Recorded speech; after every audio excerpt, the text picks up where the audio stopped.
Well, it isn't easy for any of us to make a living, and so I'm going to talk tonight about our money. And that part of our money, and it's a large part that the government spends because the whole subject is so full of political malarkey. Now, to begin with, the average American family, as perhaps you know, spends about a quarter of its income for food. And yet we pay more for taxes than we pay for our food and clothing combined. And every time we turn around, we hear the demand that the government still needs more money. They never get enough. Well, now, of course, to an extent, this is true, providing you're going to relate the amount of money that the government needs to what we need. That is to say, to human wants, human desires. And that's a very, very appealing thing. It affects me the same as it does you. But the point is that we pay for every penny. And someplace in here, this government of ours, having grown as vast as it is, has got to establish a priority of the needs for the money that we spend.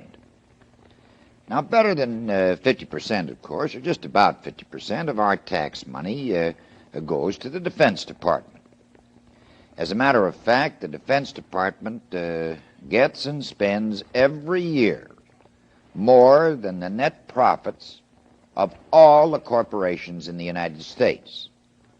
Just as the Commodity Credit Corporation in our farm program loses more money every year than General Motors makes. Now, this is a very old story, and when people ask me, as they frequently do, all right, how would you cut down on the government spending? I can only offer three prescriptions. In the first place, anybody who has moved around the city of Washington knows that the federal government operates like Noah's Ark. There are two of everybody. And little by little they build their nests. And if you get enough bureaucrats, and there are plenty, they'll always find something to do, and they'll always defend what they're doing. Now, this problem doesn't originate with Mr. Johnson any more than it did with President Kennedy or President Eisenhower. It's a very old one. So I'm going back to an anecdote in respect to how we can cut these expenditures. Mr. Truman faced the same thing, but he was facing it particularly in our armed forces. And the Air Force and the Navy and the Army all insisted that they had to have every nickel that they demanded for the security of the United States. Well, the last thing that fine Mr. Truman wanted to do would be to tamper with the security of the United States, any more than you would or I would.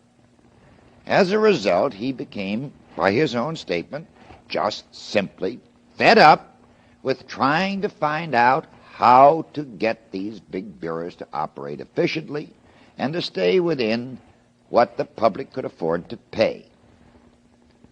He couldn't do it.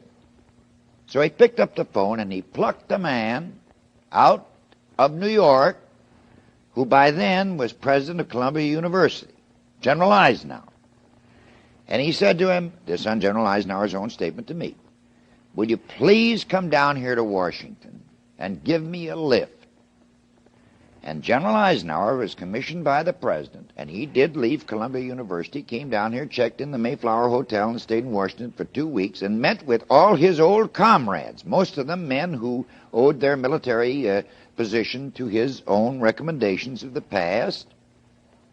And finally, at the end of 2 weeks, all he could do was look at those fine folks and say, now, so-and-so, and so-and-so, and so-and-so. We've all spent our lives in the armed forces. You know as well as I do that the average military man, me included, said General Eisenhower, would fortify Mars if he got a chance. You can't have this money and charge it to the American people. I can't tell you where to take it out of your appropriations, but I tell you what I'm going to do. You'll just have to cut 20% off the top and live with it. He went over to the White House. President Truman supported him, and that was that. It simply gets unworkable. The same thing's occurring right now in these appropriations, for example, that are being asked for many medical things. Take cancer research. President Johnson and many people are suggesting that the federal government appropriate very large sums of the people's money for cancer research. Now, can you imagine anybody in the whole world that doesn't want to whip the problem of cancer? But the simple truth of the matter is that very, very large sums of money, very great institutions like the Sloan Kettering Foundation in New York, which is an immense concentration of brain power on this horrible subject, don't need money, not in this volume. What they need is brains. Sometime there'll be a breakthrough. But the relationship between appropriations and achievement, the relationship between money and inflation, which is an offset to the human welfare, is very remote. You cannot just simply run the printing presses and print government bonds and float people across their troubles. We must have a priority. Otherwise, we pay the same penalties that France paid, Germany paid, that Britain's paying now, when we're not able to pay as we go. And then when you realize that one single project, the moonshot, will cost $20 billion, and that we're going to be paying every penny for it, and that this is only far down the list in many of the other things that we're doing, all of which certainly have some merit. But you can't be all things to all people, and you cannot spend the people's money for all things that we would like to have and still say solvent. And what is folly in the family, namely going broke, is not wisdom in the kingdom. We want these things. We'll have to work and pay for them. But at least the government owes us a priority in the spending of the funds that you and I have to supply. I don't see that priority, and I protest against it. Good night.